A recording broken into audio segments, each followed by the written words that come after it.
Alright, time to talk about the Bount arc for Bleach. So this is an arc that a lot of people dislike. And personally, I don't know why, because I felt like the arc was decent. It wasn't bad. It wasn't good. It was decent. I would say a 6 out of 10, which is a decent score. I wouldn't say anything about that. But before I go forward and say why, let me tell you the flaws of the arc, and then we'll go forward and say what I liked about the arc. Okay, so starting off with the flaws, I will say one thing about it: the arc was very dragged out, 45 episodes long. That's a long draw, like you see in the title. It starts at 64 episodes. Like it started at 64 episode and it ended at 109 episode. Like that shows that it's so long that it could be an annoyance to the series. Yep, it was long. I will not deny that. I wish the arc was ended at 100 episodes or something because the arc went a little too it was a little too stretched out, I would say. Second thing, the animation in the final 10 to 15 episode went dull. I know old animation and everything. This was released in 2006 and everything. I'm not talking about that. I'm talking about the actual animation for that time. There were so many problems I saw. There were faces that were really not drawn properly at times. There were still frames which I wasn't a big fan of, and some places you're just like, "What are you doing?" Like the animation for the last 10 to 15 episodes were bad. Uh, Characters. There were certain characters I just didn't feel that much. Some characters felt annoying in this arc, which obviously one of the characters I hate the most of the series is Orihime, and she always feels annoying to me because of the shit she does. And I'm not talking about her klutzy behavior and everything. I don't mind that, okay? The thing about her is she's just useless. That's literally it. She literally has no use except for one time, and that one time is for Aizen. That's literally for the villains. I I I literally don't see how she's used to anyone else except for the villains.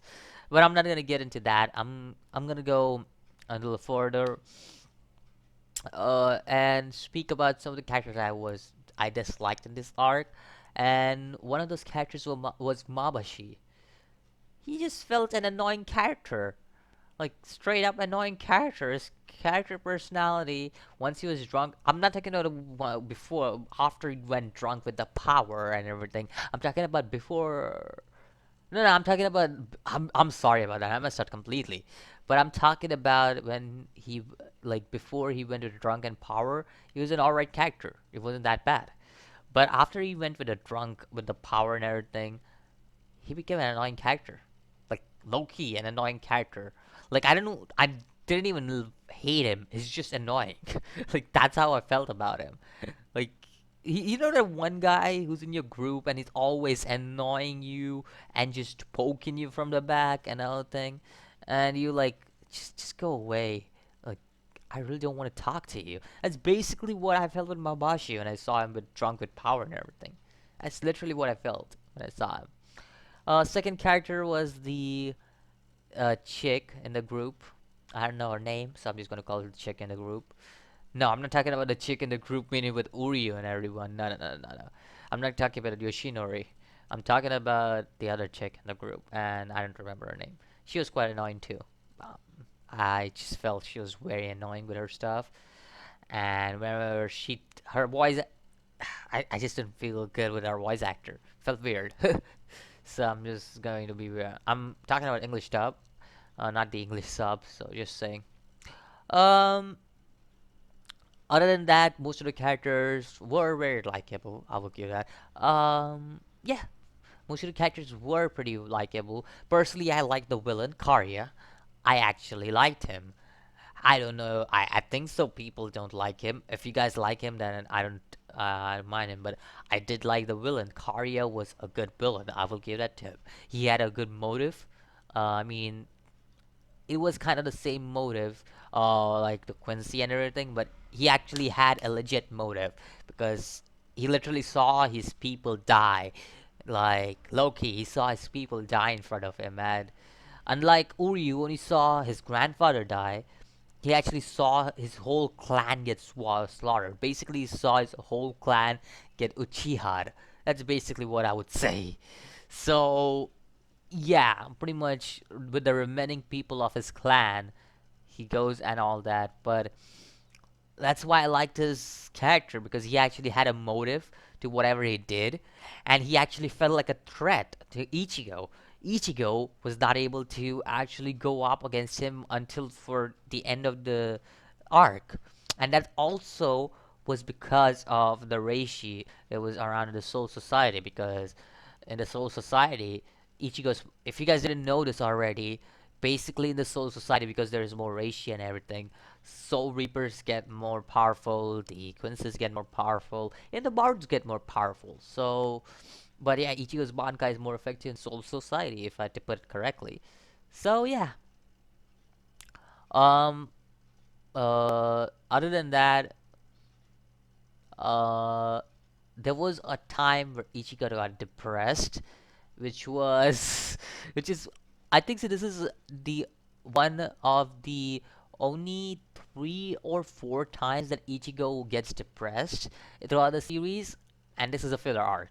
So I'm counting the filler arcs. So just gonna say that.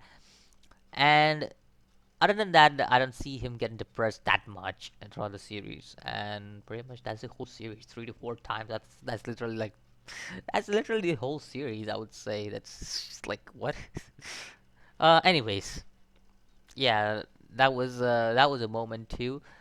Other than that, there were moments where mm, I actually liked what's his name? I forgot his name. I completely forgot the fat guy's name. But he survived in the end, so I'll give that point. But I liked his backstory too, and why he wanted to basically assist Kari and everything. Really, really well done because I felt like his backstory was more emotional than Karia's backstory and everything because you have seen this plot happen. This has happened a lot of times in a lot of ways, and every time, like it has happened most of the anime where this protagonist is a badass and everything, or villain is badass or everything. His motive is either his clan got slaughtered, his brother got slaughtered, his sister got. That's basically what it is. But I feel like the fat guy's motive to why he joined Kari and everything was quite justifiable and why like quite a good one because he actually he didn't even know this guy and he treated him like a son, like to what I see here.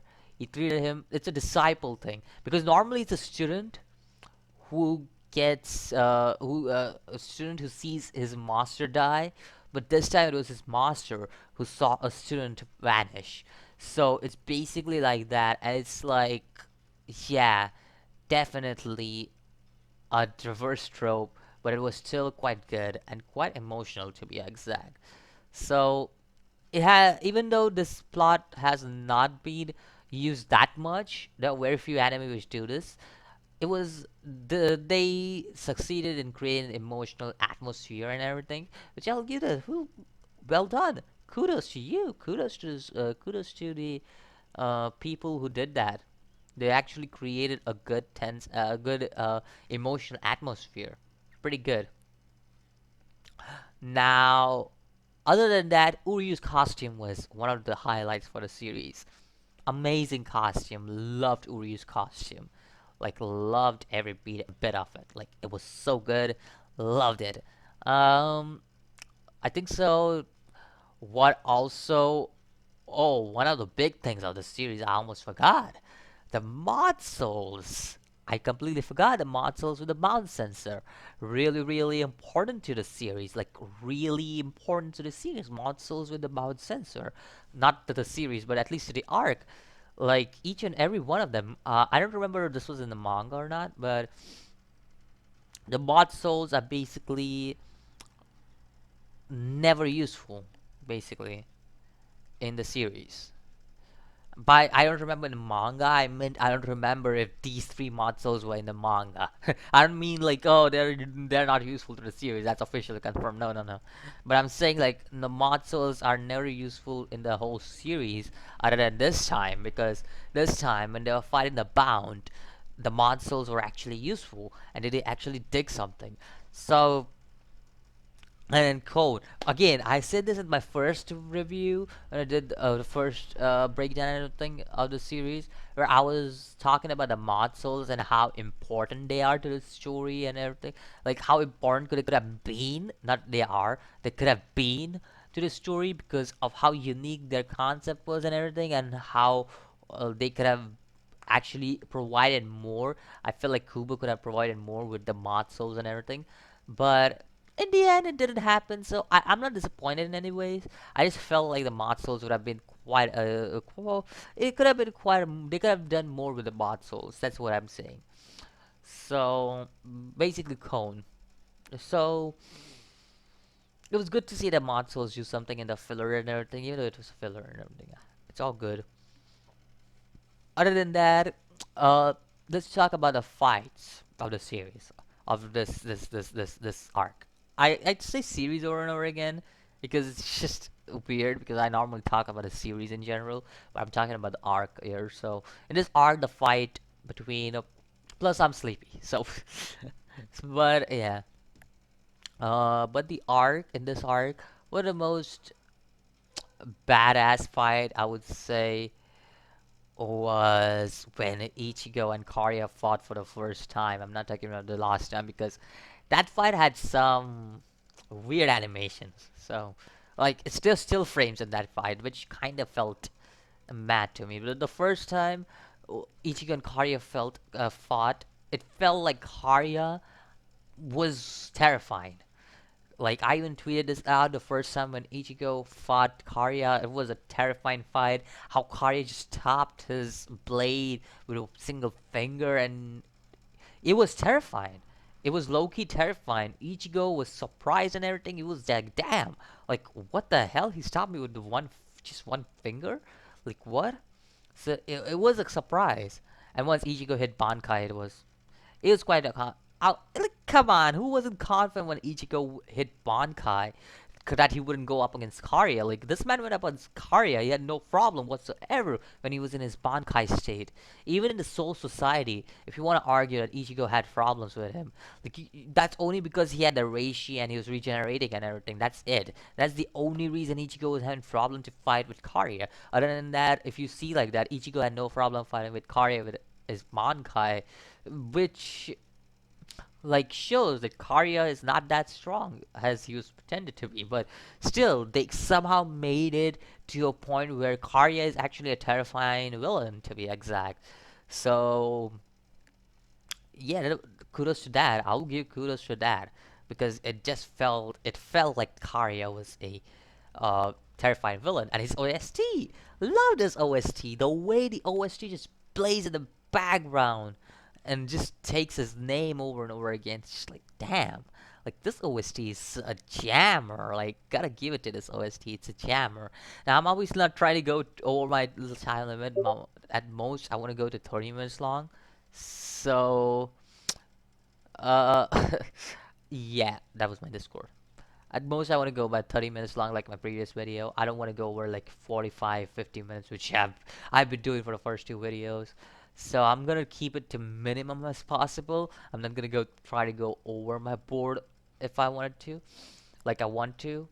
Like I want to discuss a lot of things. There are various fights and everything I want to discuss, but I'm just gonna go through the important parts. One of the important parts is Mayuri and the O guy. It was Mayuri is a mad man. And that fight proved again why Mayuri is just a straight out mad man. Like, who. Like, this man wanted to experiment on the Bound. He was like, yo, you are a special specimen. I want to experiment on you. Jesus, Mayuri, Jesus. Like, chill, dude, chill. Like, this man wanted to experiment on the Bound. Dude's got a guy. Like, wow. Gotta love Mayuri for that. Mayuri is the only lovable mad scientist. Is the I would say Mayuri is more mad. He is a mad scientist over here, if I had to put it correctly. Ah, Jesus, gotta love Mayuri for that. Yeah, that was a reference to Science Gate. Mad scientist. I am a mad scientist.